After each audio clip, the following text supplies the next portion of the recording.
Hey everyone, my name is Andrew Davidson. You're watching Conversations in Pop Culture, and yes, I am hard to kill. And I do want to remind everybody that this episode is brought to you by my friends over at PocketJackComics.com. So go check out what they do. They do some awesome comic work. But enough about that, because I have with me a legend, a comic creator, and the CEO of Glass House Graphics, Dave Campiti. I think I got your last name right. Hopefully, if I didn't.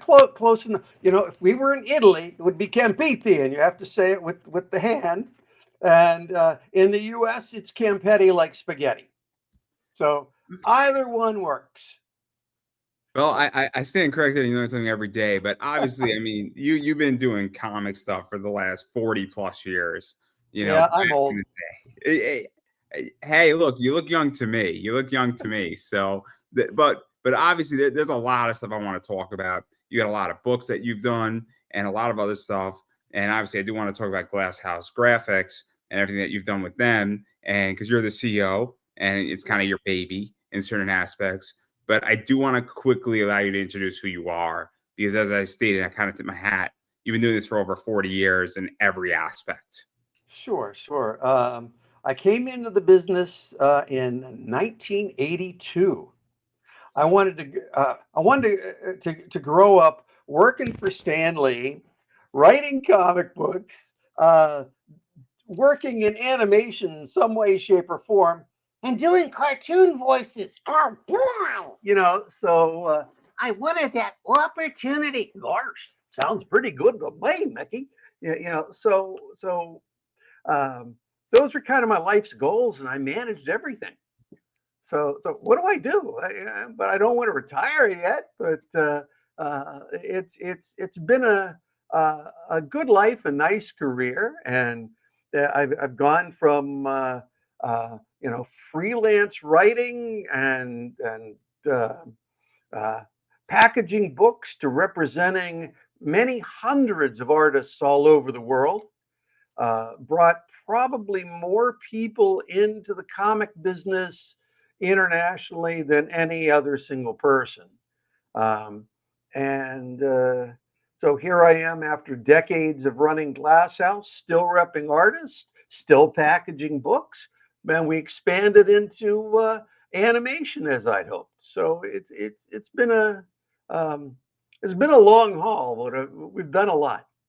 Yeah, let's talk about that a little bit because obviously, I mean, you did some stuff for DC, you've done stuff for Malibu, you've done stuff for Wonder Comics, Amazing Comics, Innovative Corpse or Innovative Press, however you want to call that, and then you formed Glass House in 1993, and you've been writing it. Somebody's done their research. I do my homework, and then in 1993, you kind of formed that whole company, Hmm. and like how did that even form? Because that's what I think is so interesting because it's still around. That's what Yeah. makes it really interesting. Is that Well, I tell you what. Let's back into that. Let's bring up some of the graphics. We'll talk about it that way and get into innovation. which Um, which graphic one, two, or three? so the thing that starts with the slides. The first one. This one right here. Yeah, there you go.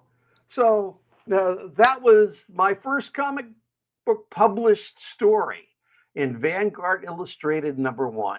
Al Williamson met him in the bar of a convention in Boston.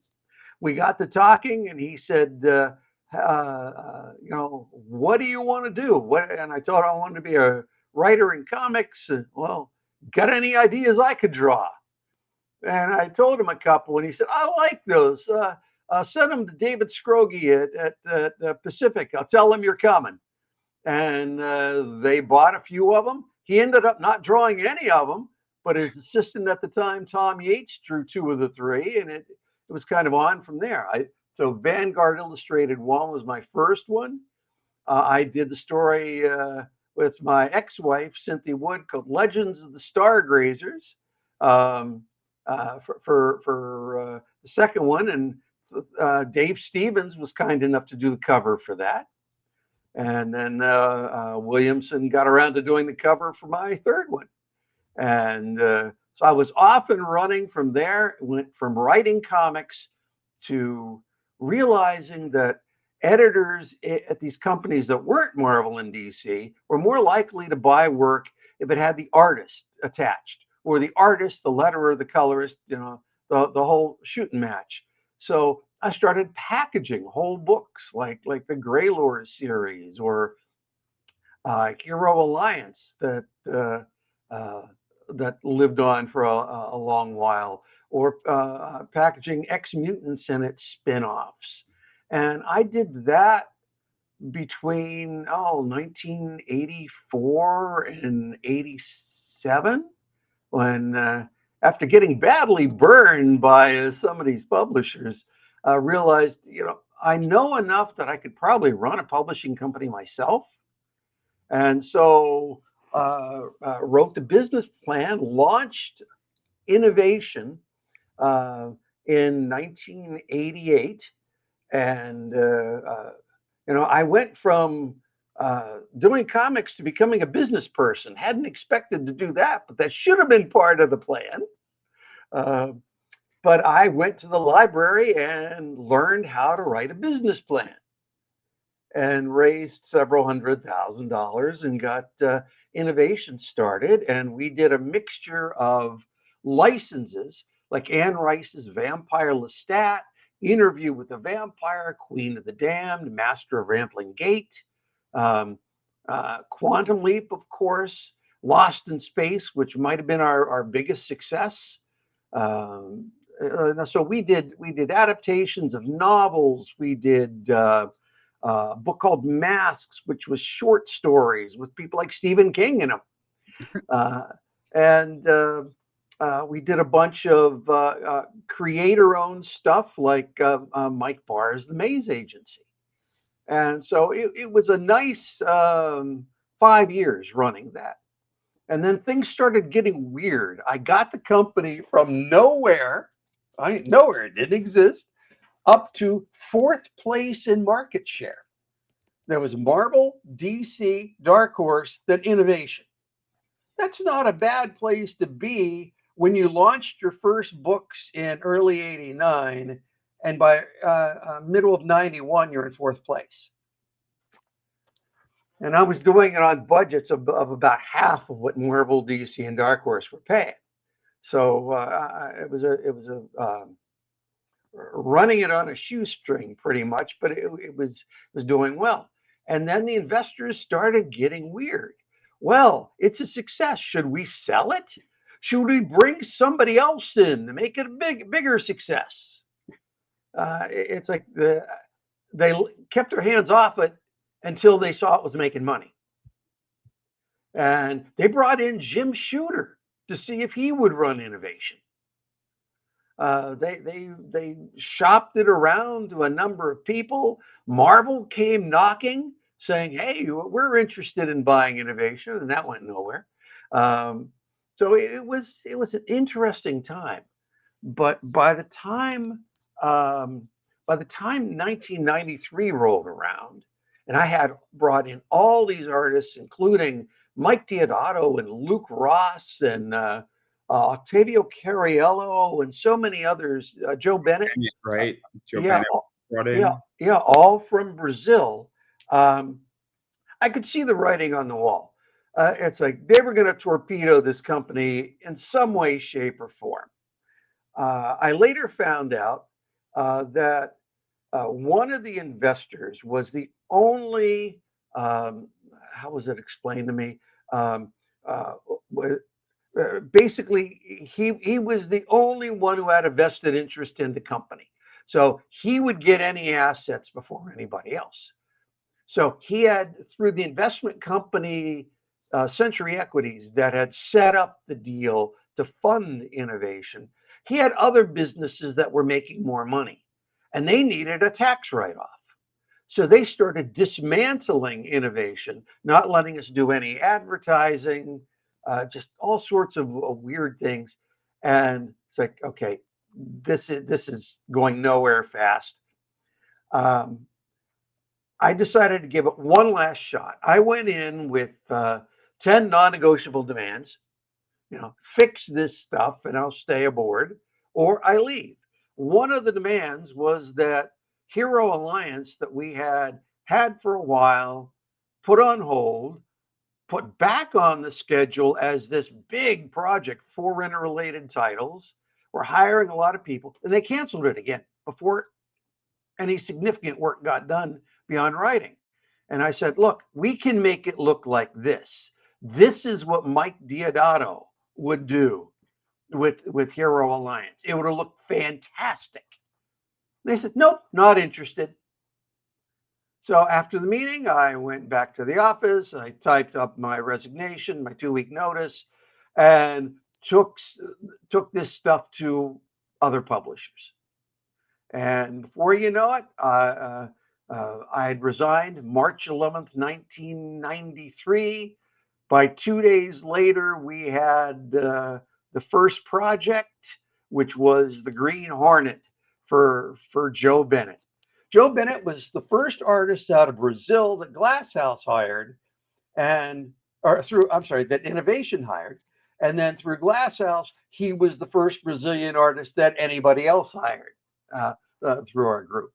So Joe Bennett did the interiors, and American artist Mike Okamoto did the cover of this, and that was the first Innovation project. And here we are, 30 coming up on 33 years later. So obviously to go into this a little bit more, because you then form Glass House Yeah. Graphics, and now you're doing projects. And I don't know if it was initially just doing projects and doing comic books and doing creator own stuff, but obviously it evolved into now what I deem as a full service production company to some degree, meaning that Oh yeah. it needs a comic book team. I think they can get it from Glass House, or if a company comes to you, or if a TV adaptation or anime or whatever else is needed in art for that part. I mean, I don't know how it evolved into that, because you're like, I don't know, you know Dennis Kitchen. Dennis Yes, Kitchen. of course. I mean, he has kitchen sink, and like his logo was an octopus, because he was having like those 8 things and like 8 different things. And so like, that's kind of what I view Glasshouse as in many ways. Yeah. You're Well, all yeah. Go ahead. I'm sorry. Oh no, I was done. I was done. You can cut me All off right. anytime. Yeah, yeah. So what ended up happening was, remember, I got into this starting as a writer and then packaging books. So I knew how to do all this, and then became a publisher. So I had been on both sides of the desk. So I understood budgets and scheduling and of course all the creative stuff. So when we started representing artists, sure, we could do as much or as little as somebody needed. Somebody just need a cover artist, great. Somebody just need a logo, fine. Need interior, artwork and inks, do that. Need just inks, we'll do that. So it was as much or as little as any client needed. And some, it was just easier for them, or made more sense to use us as a one-stop shop. So we could provide a writer, an artist, an inker, a letterer, a colorist, do the logo. We could do the book design, the pre-press, package the whole thing. And so smaller publishers would do that.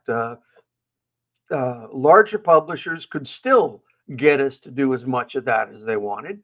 So Marvel and DC and continuity and some of these others, we were drawing, we were lettering, we were coloring, just whatever the editor needed at the time.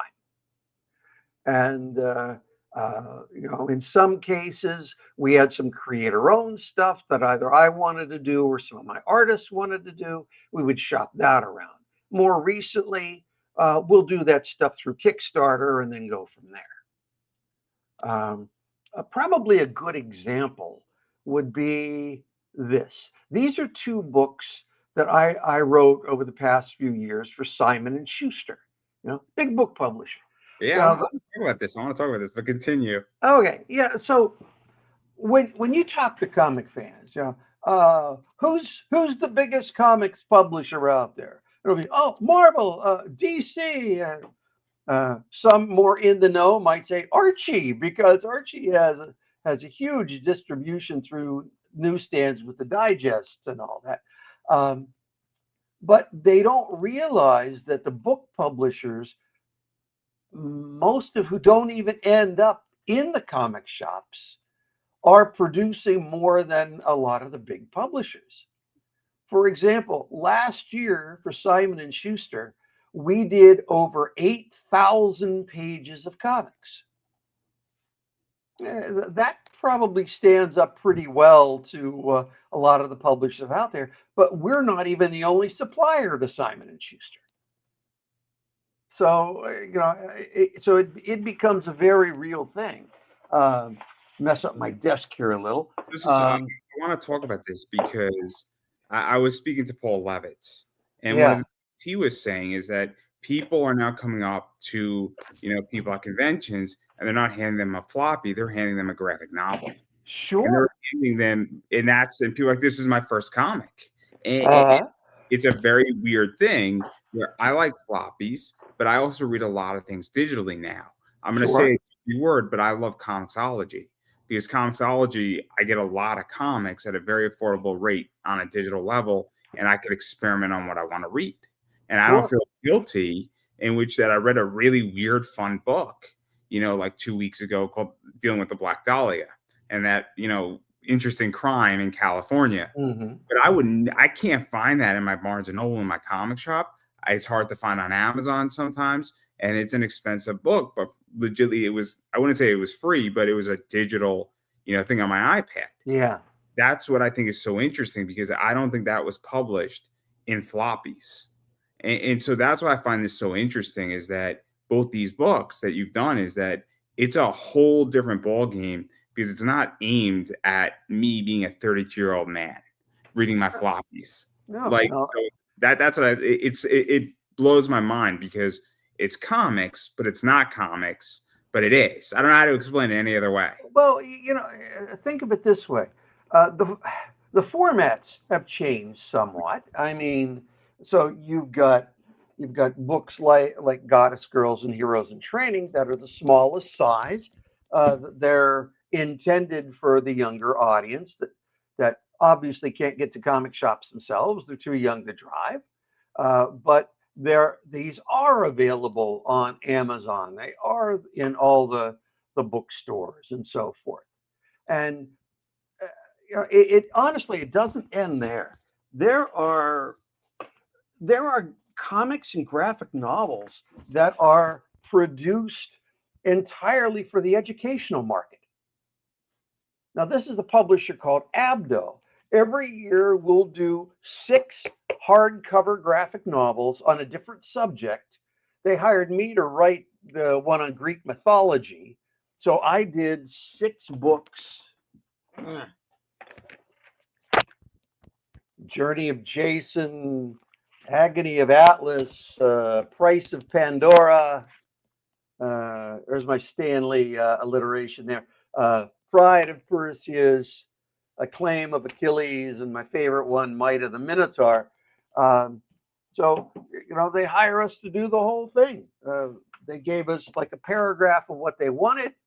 And I said, oh, I can do that. And ended up writing it. And we did the 6 books. And we've been doing that for years for them. So, educational comics never hits the bookstores. Maybe you can get it on Amazon. I don't know. But there it is for the educational market, just like all this other stuff through Simon and Schuster and so forth. And we've done graphic novels for a bunch of the big company. Scholastic publishes an awful lot of graphic novels. We've done work for several of the other publishers over the years that have done graphic novels. So there's a bunch of stuff that doesn't necessarily get into the comic shops, but it's all legitimate and you know. Uh, 5 grand for some artwork from Scholastic spends exactly as well as 5 grand from Marvel or DC. So artists are happy because I'm getting them stuff in a very expanded market that they wouldn't have known existed. So let's actually talk about this because this is also interesting on a business level. Yeah. Because I think, and maybe I'm not a comic person. I have no desire to write a comic. I have no desire to enter that space at the moment. I like buying books. I like selling books. I like selling cards. I'm more on that side of the Hmm. business, on it, flipping, appreciation, collecting, all that stuff. But what is that like? Because I think that people sometimes are narrowly minded, thinking that the only avenue is to go and be on Kickstarter or be in Diamond. And I mean, you just kind of alluded to the whole thing where there's a whole other market out there. And there's also direct to consumer, but there's also companies and you could adapt stuff. I mean, I'm trying to think of a Firefly is a good example where you could have that just in straight graphic novel format. You don't necessarily need to do floppies for it. And I mean, because I think that that's what is being missed sometimes with all this comic stuff is that because if you do a graphic novel for Scholastic, just because it's not in a floppy doesn't mean it's not a comic. Yeah. You know, a comic book is sequential art. The only reason it got called a graphic novel in recent decades was, Will Eisner and others were pushing for a more highfalutin name. And somebody asked me the other day, "What's the difference between a comic and a graphic novel?" It has a spine. It's square bound. It's a thicker book, and uh, the difference is the bookstores will carry it, or it won't be considered a periodical, so it'll sit on the shelf longer. Fair enough, fair enough. And then to go further into this whole thing with the graphic novels and Scholastic and all that stuff, and even Simon and Schuster, do you also feel that there is less of a stigma when you're putting out a book that does have a spine and it's published by Simon and Schuster? Because I don't want to say it, and this is going to sound, and it's going to come out wrong, but I'm going to say it anyway, is that for a while, it's almost been like a boys' club comics in a lot of ways. And I feel like it's definitely been more masculine throughout the history of comics. And maybe I'm wrong on that, and I'll put my foot in my mouth if I am. But obviously now I think more women are reading comics now more. And I think it's becoming more and more equal. But I also feel that if you put out a graphic novel through Simon and Schuster, some of that stigmatism goes away. And people I, also have said, "Oh, comics," because I remember reading comics, and I'm in a doctor's office, and the doctor's like, "What are you reading that garbage for?" You know what I mean? So I feel like if you're reading a spine book, there's a little less of that too. yeah, I remember the stigma as much as anybody. Um, my dad saying, "What are you reading funny books for?" Because I enjoy them and I'm buying them with my own money I made from mowing lawns and delivering newspapers. So uh, when I told him, "Oh, when I grow up, I want to, do this and this and this and write comics," and well, why don't you get a real job? And the decades have proven that any of the jobs he wanted me to get, I wouldn't have made as much money and wouldn't have enjoyed. So the stigma has always been there, I guess. Um, but the stigma came from the uninformed, the people who didn't bother to see what it was. So to folks like that, it's not going to matter what publisher's name is on the book or how fat the book is, whether it's a 32-page pamphlet or a 400-page omnibus.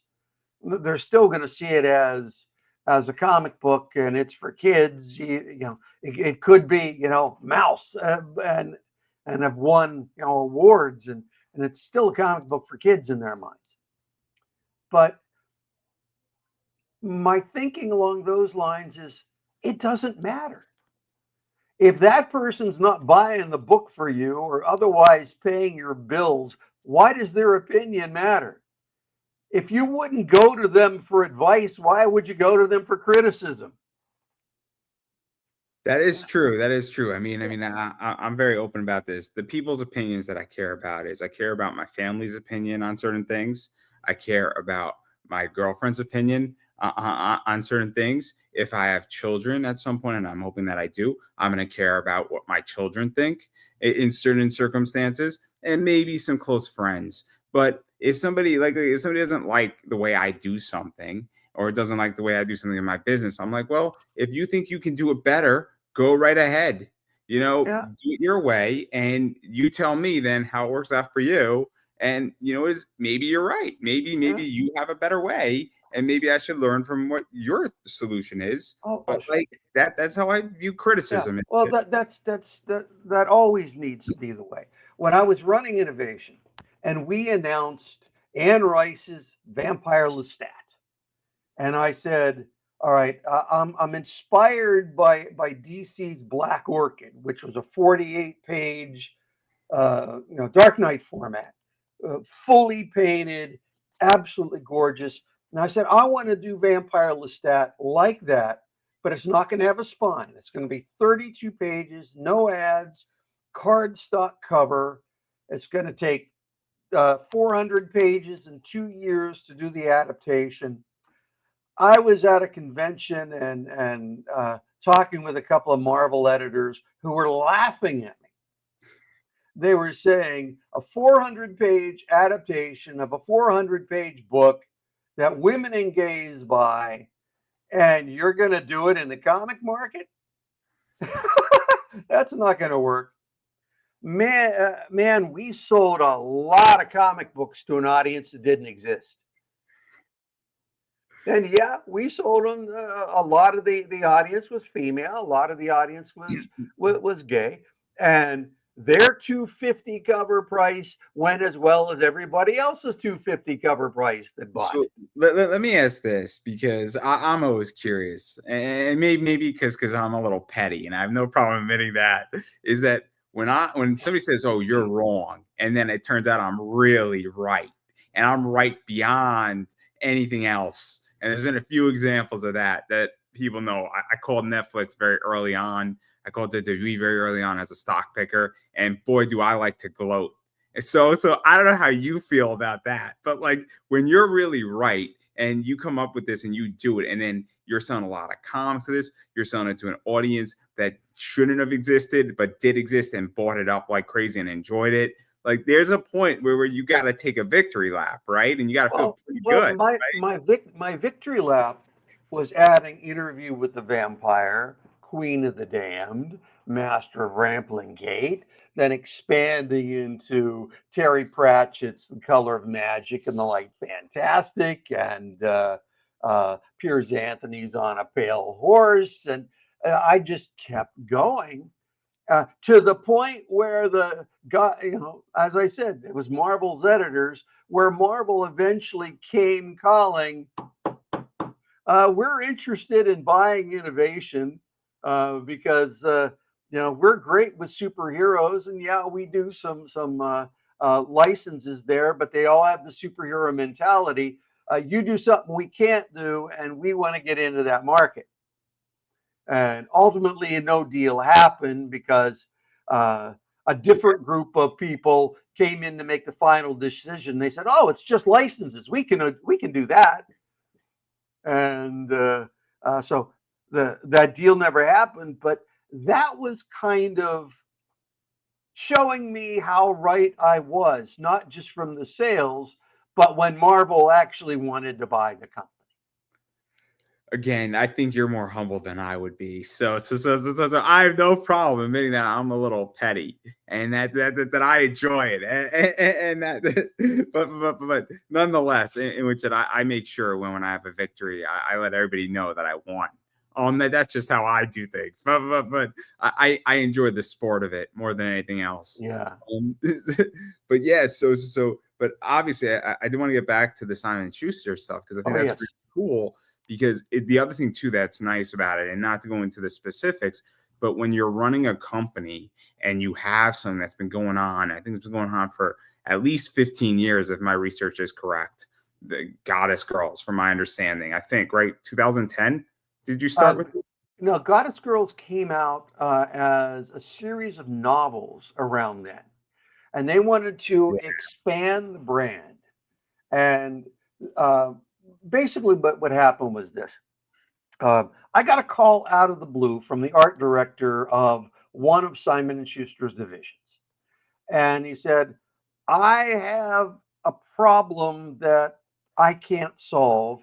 I talked to the art director over at DreamWorks Publishing, and he recommended I talk to you." And okay, what's the problem? Well, most people, if they're going to do a graphic novel, they hire an artist. If it's a 200-page graphic novel, that's basically a year for that artist. Maybe 6 months if you have the artist and a separate inker. But we want something where we can do like 6 books in a year of one title, all the same style. So we want to do Super Turbo. We want to do Spirited. We want to do Guardians of Horsa. We want to do Goddess Girls, Heroes in Training. He just rattled off a ton of these things. And he said the books are anywhere from 144 to 200 pages apiece. And we need to do 6 books in a year. And I'm told it's impossible. I said, it's possible. When you want us to start? And he said, seriously?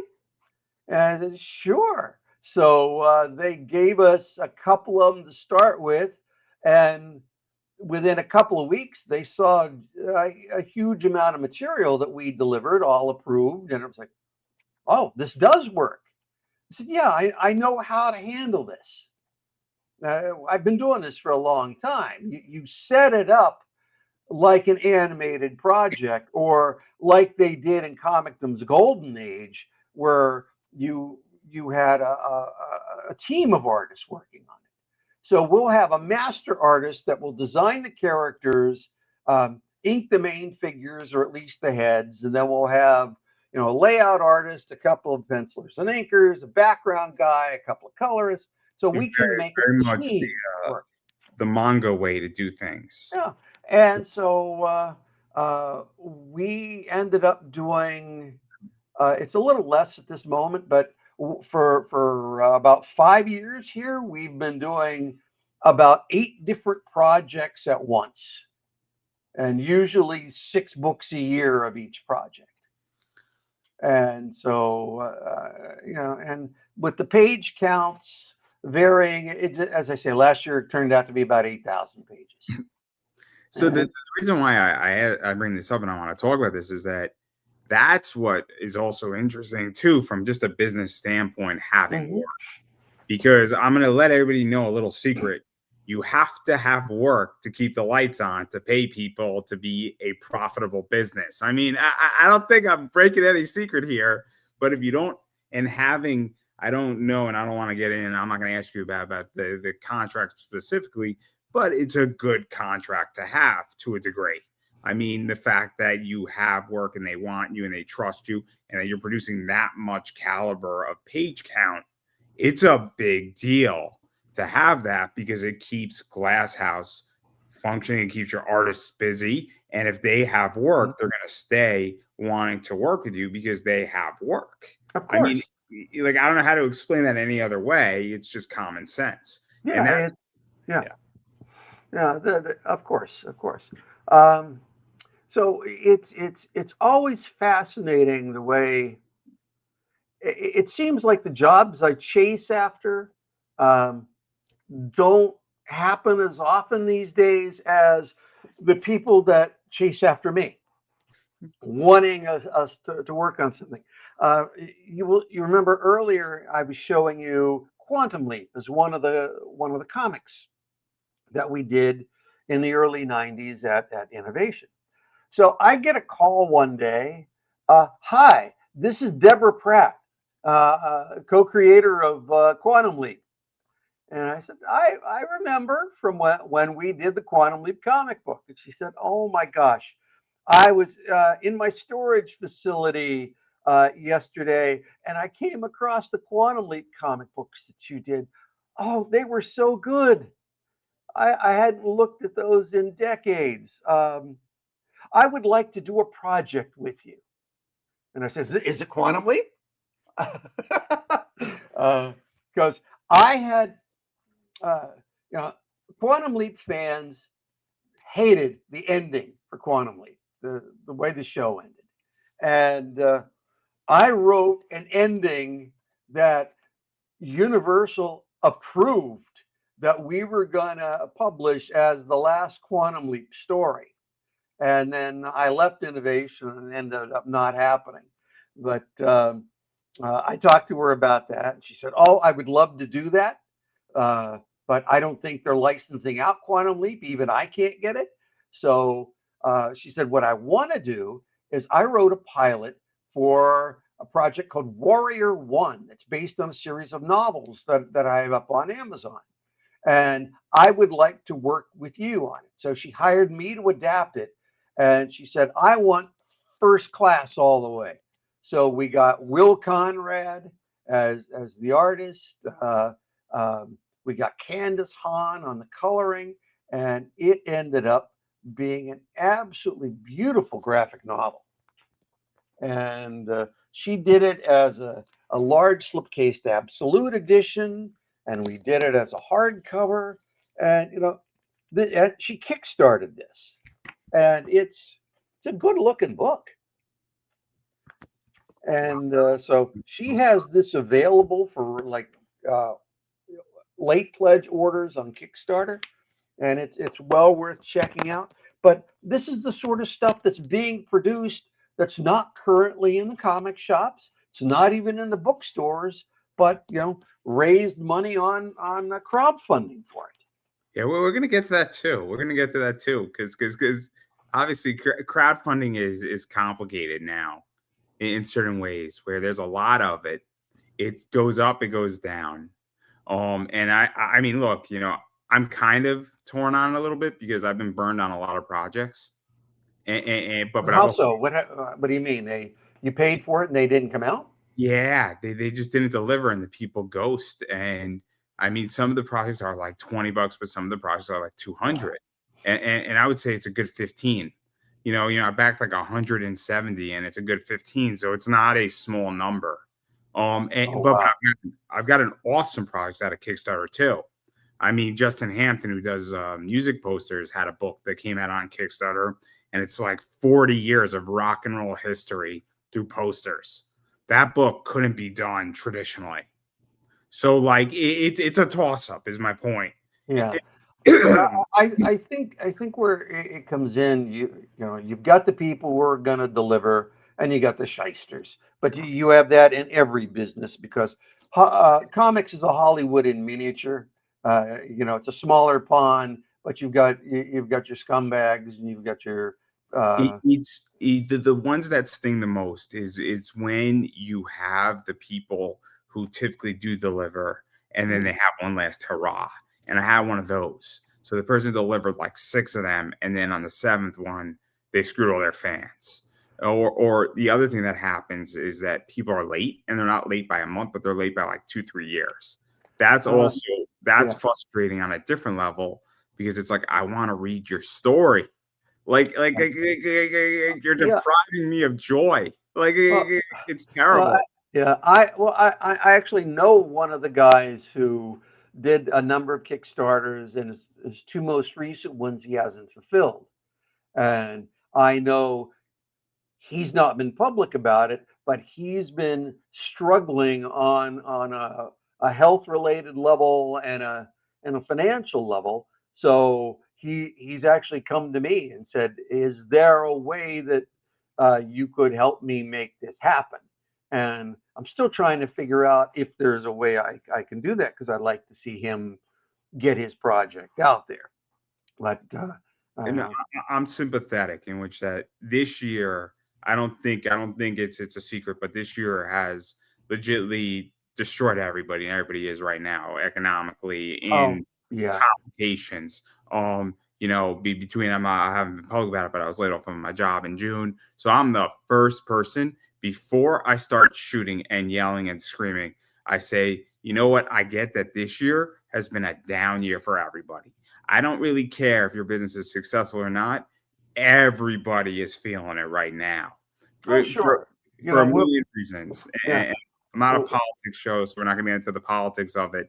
But the idea is everybody can understand that, okay, maybe, his money's a little bit tighter and you got to figure it out. And so your project might be delayed by 6 months. But 2 years ago, that wasn't the case. But, I completely understand that. Um, but I've managed to do was it 22 or 23 Kickstarters, and I've filled 21 of them, and or I think we're on the 21st one, and I just fixed a problem on one of them that is running late, and the other one I'm ahead of schedule, so it'll balance out. Yeah, I have no doubt. I have no doubt. Anybody who's in business understands that things happen.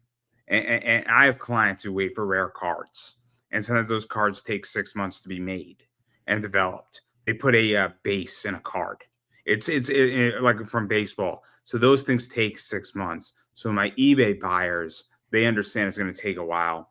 And even though I'm supposed to fulfill in 40 days or ship it out to them, they know that nobody has them. And they know that if they want to cancel the order, they can cancel it, but it's going to cost them another $100 when it comes out. So everybody waits because everybody yeah, understands that. And these are repeat clients. And they immediately, when they get it, they leave me positive reviews, even though they know that I didn't fulfill on time. But they also know it's not my fault and they know the rules and it's up front and clear, right? So I understand if something is 6 months behind when there's clarity. It's when sure, there's not sure. clarity. It kills me. But again, I do want to talk about Kickstarter because that's the new frontier on All right, publishing comics. then let's just talk about a couple of those. Uh, you know about the comic book spinner rack? I Uh, don't know. Is this a Paul Levitz thing? no, this is a David Campeti thing, but Paul Levitz ordered one of these. Yeah, yeah, Uh, yeah. I mean, I yeah. interviewed Paul Levitz. He was a Okay. professor of mine. So here, That's why I brought it up. I saw the picture of it. I all thought it right. was great. Here, let me do this. Let's see if I can get this to. Crap. I was going to share the screen here, but that'll work. That'll work. Okay. This was sent to me from China. We did the comic book spinner rack Kickstarter, and they sent me the rack that I created what I wanted. I wanted a spinner rack that could be made portable. I couldn't get it to fold down, but I got one figured out that we could do where you can take it apart in like 5 minutes, and you can put it in a little carrier that you can use as a backpack or pull it along on wheels, or if you just want to set it up, you order it without the carrier. But I wanted that classic 40 pocket, hey kids, comics spinner rack, but I wanted it to be more affordable than you could find anywhere else. I went looking on eBay. If you wanted an old rack, they were like $1,200. If you wanted it, intact with the thingy on top, one place wanted $1,500. I went looking um, uh, for them online, and one company was selling a rack by our Wireworks, and they wanted almost $800. Turns out you can buy it for cheaper than that on our Wireworks. God bless them. And I know you can get it through Diamond, but sometimes they list it as unavailable even when they have them. I don't know. So I figured out a way to do this. Nobody else was doing one that you could basically fold down into a pack. And so I made one. Hold on.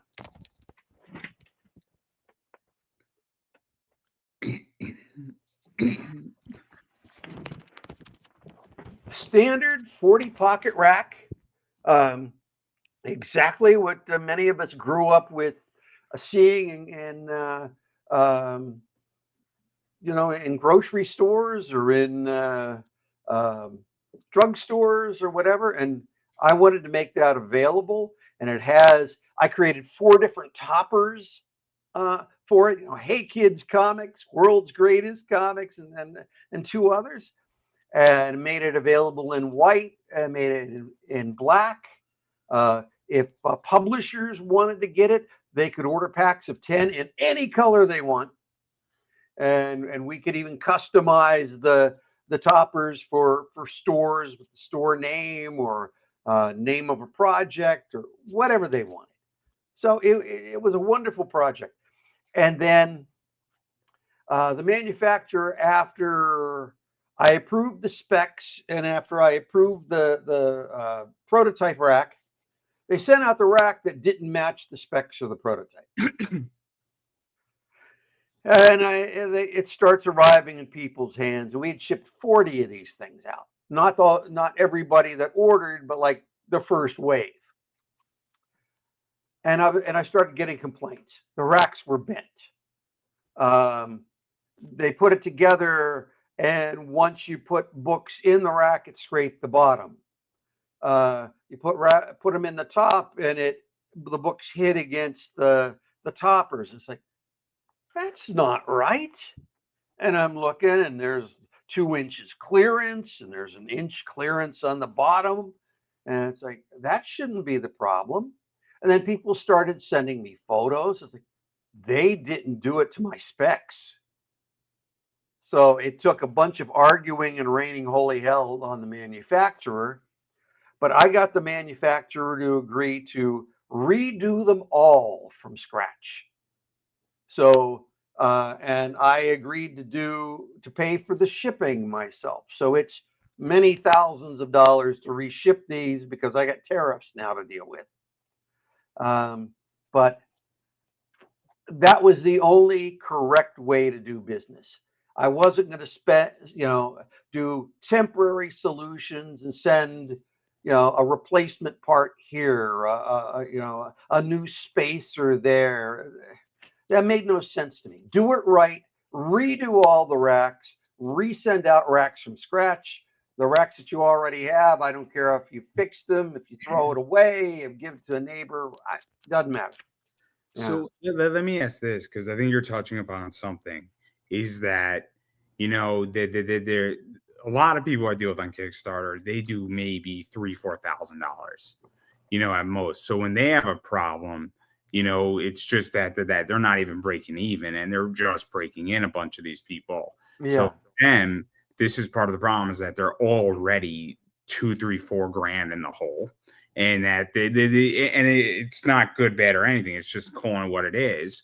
And then obviously, you have a company behind you. So I'm not saying this is fun by any stretch of the imagination. I'm not trying to placate it either. And if it's coming off that way, that's not my intention. But the difference is that you have infrastructure, and you're not entering this game at level 1, even though you still have to fix the problem. This is where I think your mentality, because I don't think anybody doesn't have the mentality you just threw out there. I just think people don't have the economics or the maneuverability. In my business, I have the ability to maneuver around problems. Like, I'm having a debate internally tomorrow if I'm going to drop $1,700 on something, and I can do it, and I have the money to cover it from other things and other elements. And I think I'm going to make my money back in like 2 hours. But this is not what we're talking about today. My business is not on the docket. But that's what I think is so interesting too, is that, you have the ability to fix that problem, and you have the ability to do the right thing. And I think that if all of a sudden you have a big infrastructure behind you, not every company does it. I've been involved where companies have raised 200,000 and they didn't want to fix a book that was damaged to me, that was clearly damaged. But then I've had companies say, yeah, absolutely, we're just going to send you a new one. We're really sorry about this. I mean, I'll mention the name, Greg Horn. He forgot to pack a book in my order. So what did they do? They sent me 2 other books too, and they were extremely apologetic. And see, I get that. If we've sent something and it's arrived damaged, of course we replace it immediately. If we've made an error, sometimes we'll send out a second package and toss in a little extra for somebody too. And that's just part of what you do. It's good business, but it's also good conscience. I'm the type of person that if I screwed up something, even inadvertently, it bugs me. It keeps me up nights. So this was, I thought, a big problem that didn't require a bunch of small solutions. It required fixing it entirely. And as we speak, they're shipping out that first wave. And so, since the racks are made correctly this time, I've gone ahead and on the platform fundmycomic.com, I have So I today put up the spinner racks. So if people would like to get one, they can go to fundmycomic.com and type in spinner racks, and they'll find it. that's Luke Stone's company, right? I Yes. think so yeah, I've interviewed Luke like 3 or 4 times. Okay. Then this was my first time dealing with him. I'm curious to see how this crowdfunder will go. I have had much better luck on Kickstarter than on Indiegogo. So I've used Kickstarter for a lot of things as a result. I hope this one works with Fund My Comic because uh, I like the interface and it was pretty good to work with. So I I have good hopes. Let's see how that works out. I also have a second Kickstarter up. Well, my wife does. Um, Yeah, I want to talk about that. We're going to talk about that. So yeah, yeah, yeah. yeah, okay. I think Let's see what we got here. Let me go to put up the slides here again. Let's see what we have. is it this one you need? Yeah, yeah, okay. So that's Spinner Rack. That's up now on I'm sorry, on Fund My Comic. I did this one. A lot of people remember that in the 80s and 90s, I did a lot of girly comics. And that's all Dave does. And then I look at the books I published at Innovation, and that was what, 5%? Why do you remember all the girly comics when it's a small percentage? But I write kids' books too. I did the Goddess Girls and the Heroes in Training and a bunch of other stuff. And so Thunder Stars, Kids Adventure. We I did that. I don't judge. I do everything. I do everything Yeah. I, X-rated all the way to yeah. Uh, PC. So I get well, it. yeah, same here. So Thunder Stars, great kids graphic novel. Absolutely love doing it. Jade Warriors, we did that as a Kickstarter, and people can still order this. Is that Joe Bennett? This is Mike Diodato. Ah, And this was something that Diodato and writer Mike Buckley and I did at Image Comics for a few issues, but the story never got completed. And so we were able to go back, finish the story, and then find every piece of artwork for Jade Warriors that Diodato ever did, and put together this massive uh, fancy schmancy, absolute edition. There we go. just Love doing this book. that looks Yeah, awesome. That looks like a bookshelf book, right? yeah, and some lovely artwork. And so we had a grand time putting this thing together. Yeah. And my God, it took me literally years to assemble this because the files uh, were so difficult to locate, and we recolored the entire book. Did some rewriting, did some redrawing, tried to make it terrific. So that came out. We did that in the absolute format. We did a hardcover and we did a soft cover. It was 3 separate Kickstarters. And coming up next, if the one on Fund My Comic is successful, so that I can fund, because technically I'm losing money on the spinner rack because of all the refulfillment that I have to do, because the shipping will be so much. But if I can get it into the black that proves it was worthwhile doing, then for next year I will do a tabletop spinner rack, which is uh, 3 pockets down, so it's 12 pockets all the way around, again in white or black. and you can put it right on your table at you know at Comic Con. Display a dozen of your comics, and they 4x6 toppers are so easy to customize. And when I was showing at New York Comic Con um, this to a bunch of, well, showing the large one to a bunch of folks who were displaying there, they said, no, this is what we need. They want the 12 pocket rack. Like, okay, then that'll be next. See, this, So, this is interesting because this I think falls more into my thought process, to be honest, mhm, where this is almost more of a business tool, especially the table one, because if you're at a convention, I don't see this necessarily at a comic shop, right? I right. see it more at a convention because you need a way how to cleverly display your books. And this could help people sell their comics. And well, you need a competitive edge or you need something that somebody could spin around and look at everything you have, especially when you have multiple variants and other things. And then, you could have your display copy out and then you could pull out the nice pristine copy that you Yeah, have in the long box underneath. This way, the person doesn't have to get the one that everybody kind of touches and looks at, but they can get the nice clean copy. of course, of course. And the footprint's 11 inches, so if you get an 8-foot table, you can put one on either side. You're displaying 24 comics that way, and it's easy enough. That this my first design on here had the the the, the topper on all four sides. I think the final one will just have one, so you can drop in a couple of 4x6 um, cards and customize them with your name, your price, whatever it is you want to do. And I think that will be very helpful for people. It, Nah, I yeah, like it. I think yeah, I think it's I think it's smart. I think it's smart. I think it can help a lot of people. And obviously, this is like my thing that I enjoy, in which I enjoy the business side of everything. yeah. I'm one of those kids. So any product that helps businesses, I thoroughly enjoy. And I understand it more than others, and I find it fascinating because I know that this could help people sell books. And then obviously there's some other stuff that I want to mention. You've done some animation work, which is crazy, which is Sure. this right here. Yeah, Um, let's show this.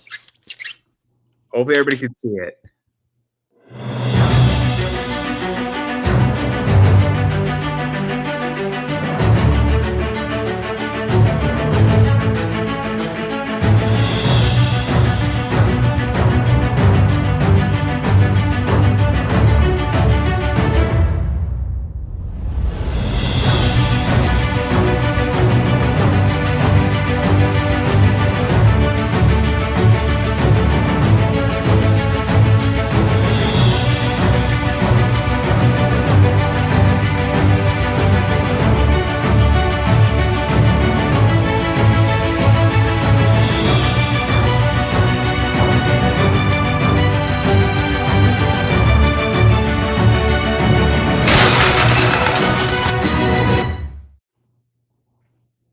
In and out in 56 seconds, and that can show everybody what we can do.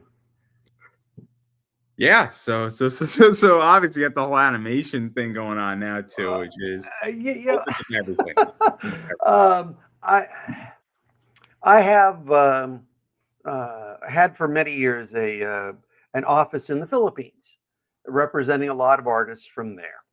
And I started working. We were doing some animation design and so forth, and I had partnered up with a man named Jesse Lasseton, who has won many international awards as he's basically a John Williams for the Asian market, and he had gotten into a side business of doing animation for commercials. And he was showing me what he could do, and I said, "You could animate a whole feature this way."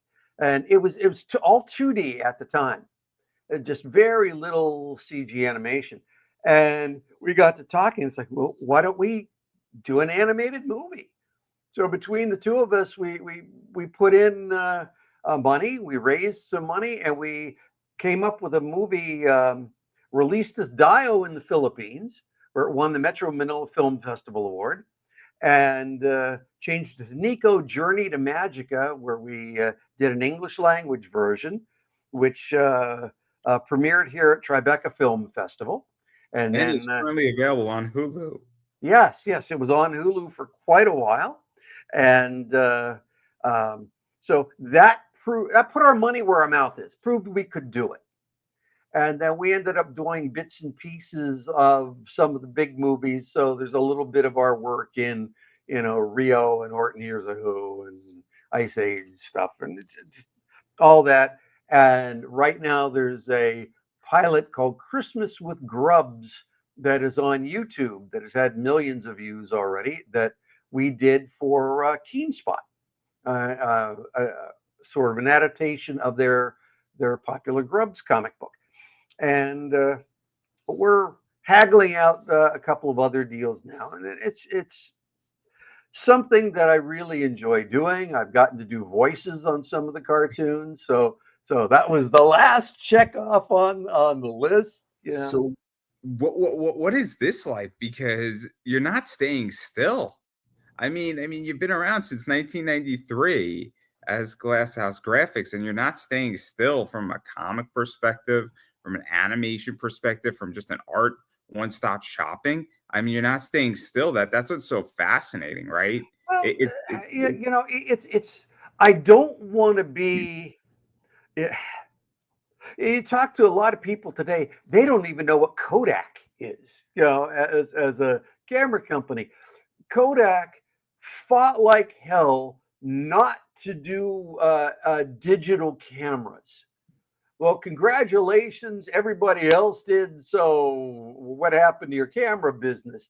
So, as I see things growing and changing, well, I can't do things exactly the way I did in 1995, let's say. It's 30 years later.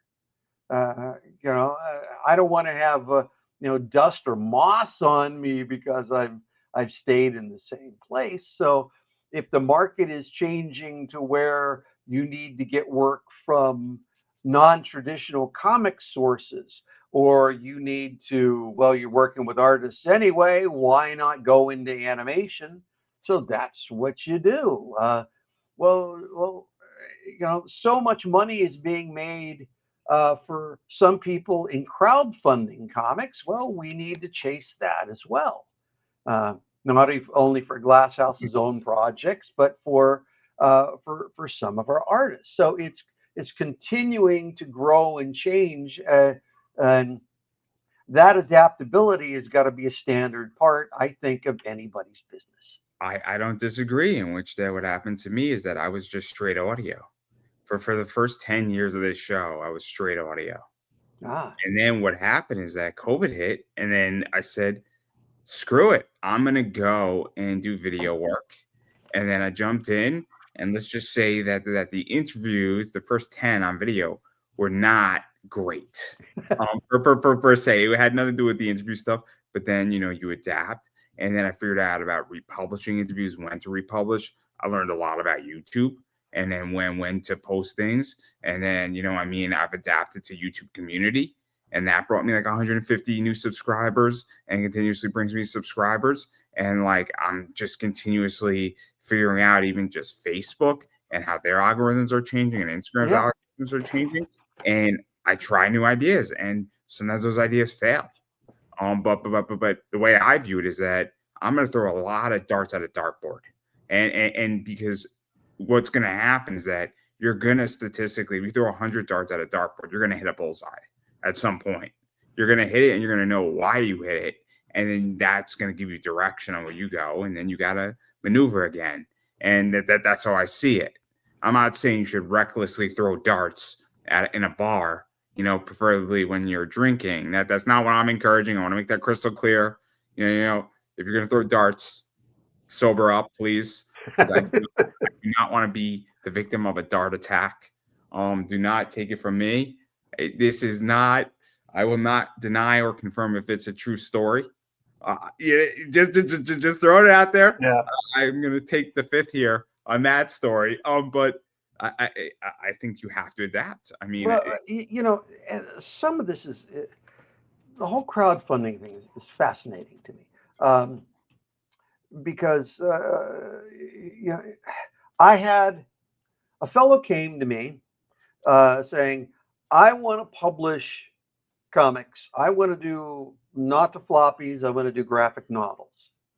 He said, "I want to not crowdfund it so much as sell it on my own website."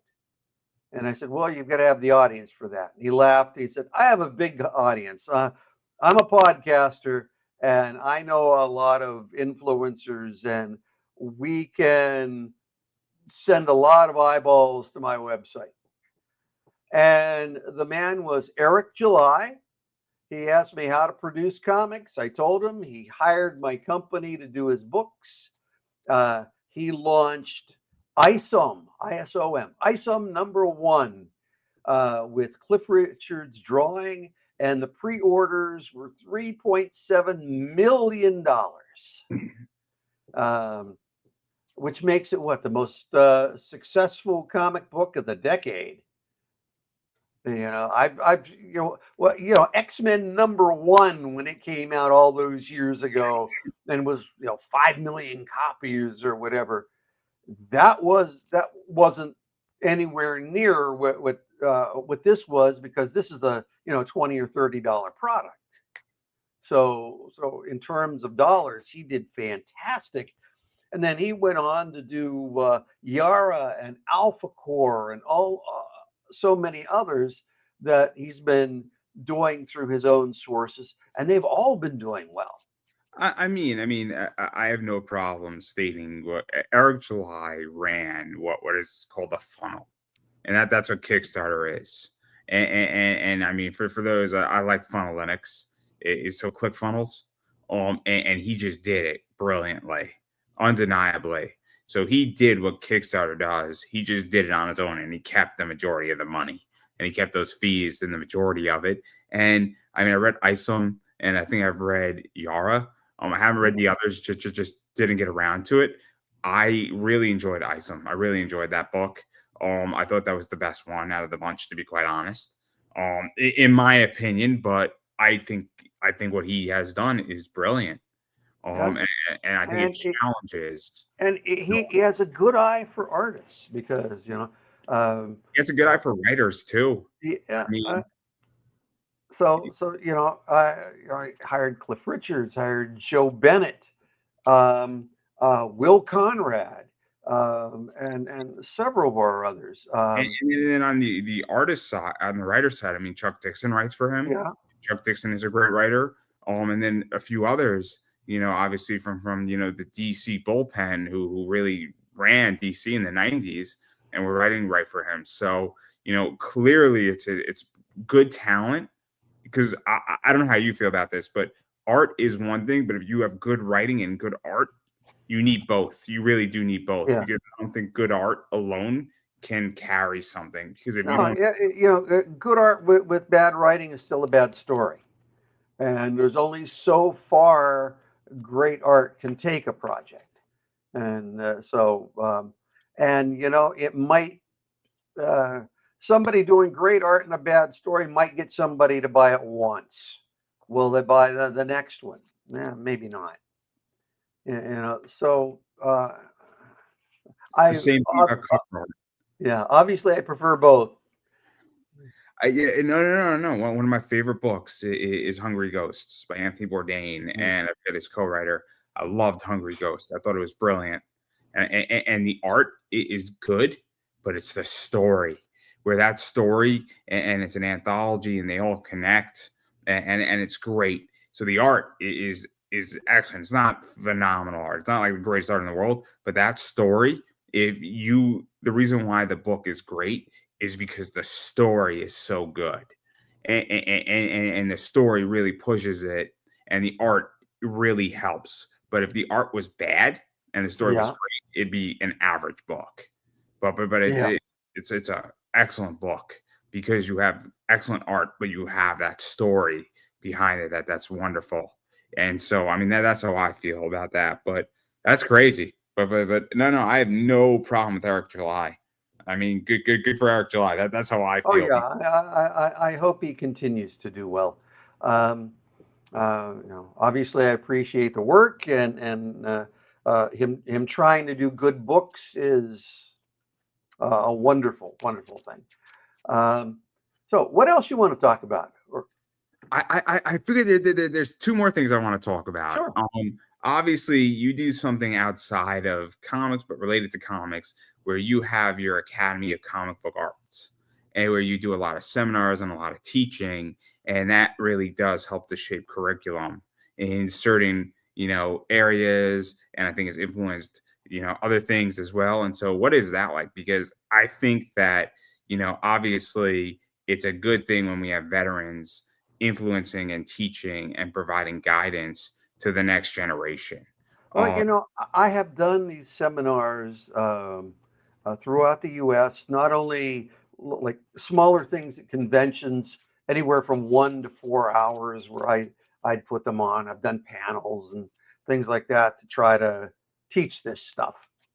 But there have been art schools in the U.S. who have brought me in to do full day or multiple day things, and I've done uh, seminars in Brazil and in the Philippines that have been multiple day events.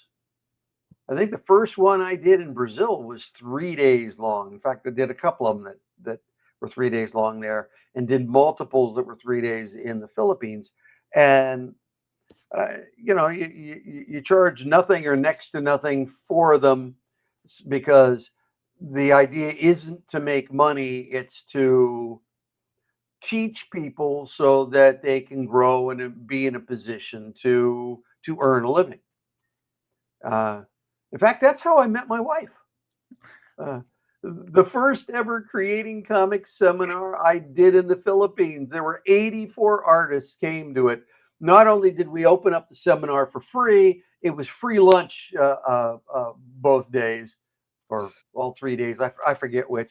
And she was one of the 84 artists and couldn't keep my eyes off her. And so talking to her during the breaks and well, I guess it worked out because coming up in May, it'll be 25th anniversary. so why don't you tell everybody who your wife is, because she's Uh, got some stuff that comic wise that she's done. yeah, Um, my wife goes by the name of Jinky Coronado, aka Bonsai Girl, and for the past 20 some years on and off, she's done the Bonsai Girl comic. She's done covers for Xenoscope and Archie and Keen Spot and some others. She did a series of Avalon High graphic novels for one of those book publishers. So she's racked up quite a few pages of comic art over the past 20 something years. Um, uh, as a side note, back when she was getting started and promoting Bonsai Girl, um, she was a bikini and lingerie model in FHM magazine and on some calendars. And uh, she was in her Bonsai Girl schoolgirl uniform for the covers of the first run of Bonsai Girl. So, and did conventions that way. So people got lots of photos with her. And it's she's had an interesting career in comics. so yeah, I figured, because that's how I discovered you, is that I'm a big Zenoscope fan.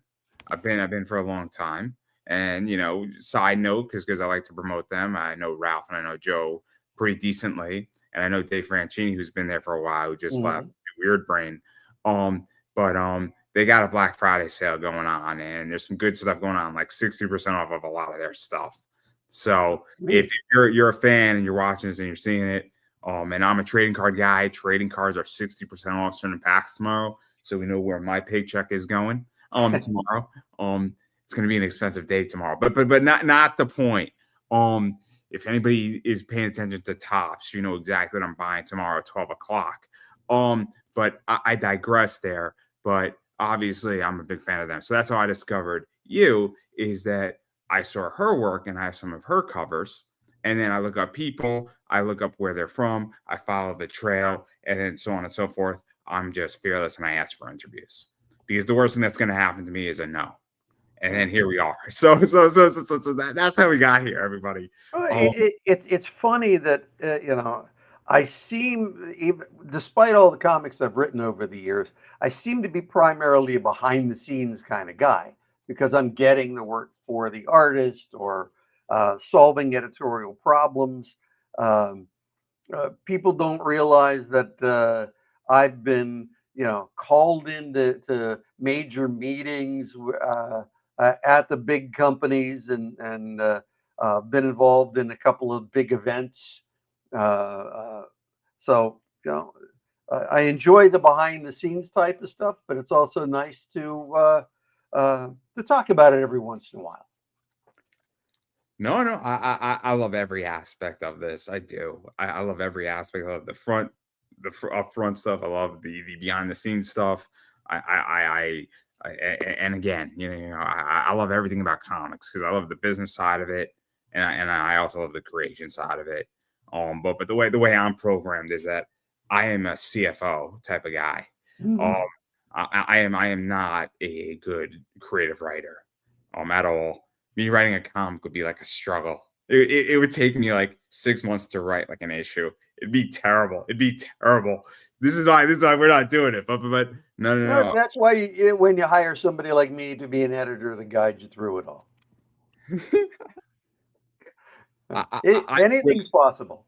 I'm quitting while I'm ahead, and I'm much happier because I will read it, I will buy books, I will enjoy books, I will become a CFO at a comic company if I wanted to be part of the business, and I will be the guy who's making sure that every T is crossed and every I is dotted and the financials are in order. But I'm not the creator, and I don't want That- that job well, because that sounds like a good place to be. it Yeah. sounds like a way more fun place for me. I'm the kid who enjoys reading like stock reports. Like to me, that's like a guilty pleasure. Like if you want to punish me, like make me become a creative writer. Like Yeah. There's something to be said for what happens when you're involved so much in the nitty gritty of this stuff. Um, I reached a point a bunch of years ago where I can no longer read a comic book for fun. I get a comic book and immediately I'm going to, why is the word balloon there? That tail is too thin. Oh, why is there a typo on this page? Did it not have an editor? And then I'm flipping back and then, oh, why did he do this? Okay, why is the eye flow on this page not working? you're I analyze it and ruin it for myself. so I will I've said this before on interviews is that when I interview voice actors, I said I don't want your job. I don't want to be a voice actor. It would ruin. I'm a big anime guy. It's like my guilty pleasure. It calms me down when I'm watching anime. And if I became a voice actor, it would ruin that for me, and it would take away a gift. That then it would take away an escape. So I Yeah, cannot be a voice actor. It has nothing to do tabling even the technicalities of it. The technicalities don't matter if you realize that if you become something, it's going to ruin it. Like I can interview wrestlers and enjoy wrestling, and I can do color commentary at a wrestling show and not ruin wrestling. That doesn't ruin wrestling for me. But me being a voice actor, it would ruin anime for me indefinitely because it I would, I get that completely.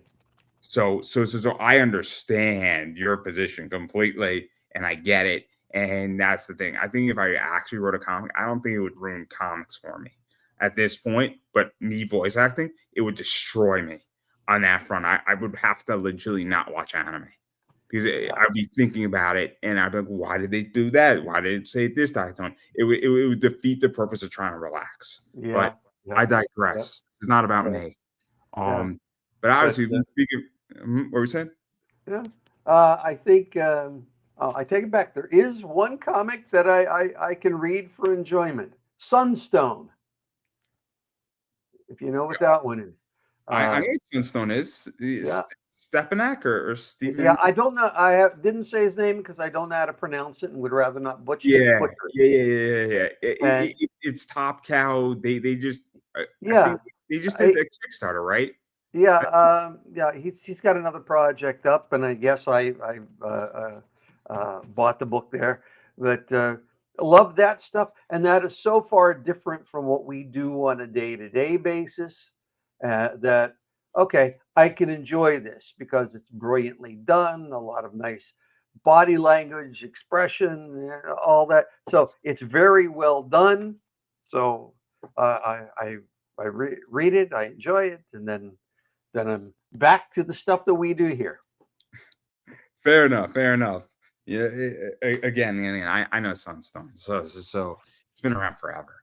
But I digress. But obviously, we've been speaking for a while. And I do want to give you a chance to promote yourself. Obviously, promote what you do, promote products you got coming out there, promote Glass House Graphics. Anything else you want to promote? Where can people find you, bother Yeah. you, look for work, all Okay. that stuff? All right. So let's start with the basics. You can reach me at David at glasshousegraphics.com. I have two websites. There's glasshousegraphics.com, obviously, for all the print related stuff, and ghsanimation.com for all of our animation work. And I think you'll find them both quite interesting. And let's see, what else? What else? I am on Facebook. I'm very easy to find. As far as I know, I'm the only David Campetti in the world. So you look me up online, and there's thousands and thousands of things about me there. Um, Oh, let's see. Okay, Kickstarters, as we talked about, we have two crowdfunders going right now. So if you look up Bonsai Girl Reborn #1, you will see my wife launched that one about a week ago, and she's at about $12,000 right now. So it's on its way to what it should be. And then if you go to fundmycomic.com, you can order the classic comic book spinner rack in black or in white, with or without a portable carrier if you want to take it to events or have it be able to store it somewhere. Um, and I think folks will like the comic rack not only for the kish factor or or whatever, but uh, I know some folks who, oh my God, I have it for my den. This is great. I know one guy that's got a comic room, and he said, oh, I bought two comic racks. I got a black one over here and a white one over here, and he was so happy. Um, so I I hope people will enjoy both of those projects. We have I've got my next 6 Kickstarters planned out already. We will eventually be doing. I showed the hardcover for Thunderstars. We did a soft cover with a dust jacket because I wanted to tailor it for specific market. We're doing the hardcover coming up. We did a book called Legends of the Stargrazers, where I took one of my old innovation projects, um, recolored the entire thing, and released that in hardcover. We'll do a soft cover of that coming up. Um, and then we have a bizarre project called Hot Wings that is going to be coming up, and it is angels as superheroes fighting a female demon, and it's in some ways the nastiest thing, and most mean spirited thing I've ever done. But there's a it is still in its bizarre way a lot of fun. Dave Santana did gorgeous artwork on this thing. And so sometime in the next month or two, I'll launch it. The book's entirely done. We're just crafting the details for the Kickstarter now. And it's going to have some wonderful variants uh, by some top people that I think people will really enjoy collecting. Um, So yeah, well, the next year of Kickstarter is already planned and some pretty cool stuff. That's awesome. That's awesome. And I'm glad to hear it. I'm glad to hear it. Obviously, and I'm going to keep saying it, is that you have to support products you want to see get made, and support can mean a lot of things. Preferably buying it or backing it on Kickstarter, or fund my indie, or fund my comic. Those places, when they Mhm. come out there, if people have them in their store, that's a place to get it. If they're at conventions, that's a place to get it. If they're on Amazon, or somebody, a comic shop orders it, that's a way how to support it too, directly, indirectly. Also, following people sharing out projects really does help. Supporting things like that. I don't know how you feel about it, but people sometimes send me a message through email, on Twitter, say, "Hey, I really love this interview. I just heard this interview with so and so." That really helps, because sometimes, everybody has a bad day, and when you get one of those messages, it definitely helps. When people do Oh that, yeah, oh yeah, oh yeah. it Um, might not seem like a big deal. It might seem a little corny, might seem a little soft, for lack of a better word here, but it does help. It does help a lot. oh Um, yeah, oh yeah. It's always nice to hear from people. Um, Folks may also want to check out. I do a podcast as well. Doesn't have as many followers as yours. I'm just getting started, uh, and it is called Throwing Stones. Glass House, Throwing Stones, of course. that's Um, great. That's great. I love that. That's yeah, brilliant. and it is a three-part. Most of them are three-part podcasts. The first one, I'll bring in a guest, just like you've done here, and we've had publishers, writers, artists that I don't represent, as well as Mike Diodato, Joe Bennett, Will Conrad, Cliff Richards, all those guys. Um, we also have a section where I review portfolios. People will send me portfolios to review, and since I haven't done a lot of seminar stuff lately because I've been uh, cutting way down on conventions and all that recently, it's a chance for people to learn. Portfolio review is helpful for artists because they can learn from other people's mistakes so they don't make the same ones. And I try to be as helpful as I can doing that. Then the third part, we'll talk about Kickstarter's upcoming projects and things like that. So Throwing Stones is the name. There are, I don't know, 16 of them or 18 of them up already on YouTube. I've got it on hiatus for the holidays because I don't seem to ever be here on Saturdays when we do the podcast, and I don't want to record them all in advance. I because it's a whole different thing. I like to have people seeing it at a certain time so that I can read the comments live and make it more interactive.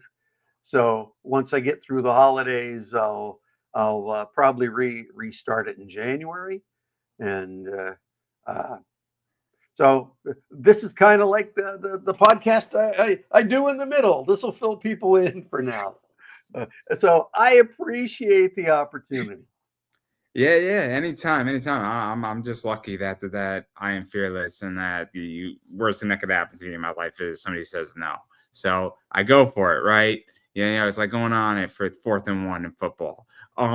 Sometimes it works. But since it's my podcast, I'm going to promote myself. Obviously, I am Pop Anime Comics on Twitter/X, Pop Anime Comics on Instagram, Pop Anime Comics on the Facebook, Pop Anime Comics on YouTube. It means a lot when you subscribe to me.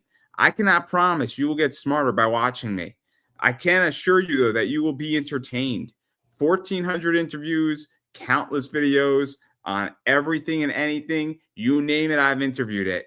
You name it, I've interviewed it. And if you don't think I have interviewed it, watch it again, because I have. Um, Everything. Now, I would not listen to my podcast around a 5-year-old. That's all I'm gonna say. And you can interpret that however everybody wants to interpret that. But also I'm on TikTok, Pop Anime Comics.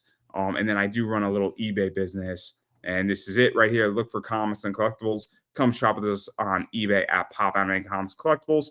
And I carry stuff like this in my store. A little John Cena for you. I carry cards like this in my store. I do carry expensive cards like this in my store. And then every once in a while, I do carry some other stuff like sketch cards in my store. And then I carry some interesting comics like this in my store and this in my store. So you name it, I carry it. I got a lot of cool stuff coming up for Black Friday. So if you're looking for some cheap cards, some expensive comics, some expensive cards, or anything and everything in between, I got you covered. And I will remind everybody that Saturday is Small Business Saturday. So please go support small businesses. And I am a small business. So, it's not a requirement, but if you're looking for comics, cards, collectibles, I got you covered. And if I don't have it in my store, ask me because I might have it. And if I have it, I'll list it. If I don't have it, I'll tell you if it exists. If it doesn't exist, well, I don't know what to tell you because that happens. And if it does exist and I don't have it, I got a lot of friends and I'm more than happy to direct you to the right places so you can get the stuff you want because, well, I believe that that's how things should be done. And I took that from Miracle on 34th Street. So, having said all that, I am notorious for stealing good ideas from people. So, you're welcome, everybody, and adopting them and utilizing them to in good, productive ways here. So, having said all that, obviously, I want to give you the final word. No, I appreciate being on this. I hope that folks who want to break into comics will not only try things like Kickstarter, but if they're wanting to learn, they're welcome to submit their portfolios to me, David at glasshousegraphics.com, and I'll either do them by email or do them on my podcast. And so look for my books, be part of our crowdfunders, and have a great holiday, everybody. And I don't think I can say that any better myself, everybody. And that is a wrap.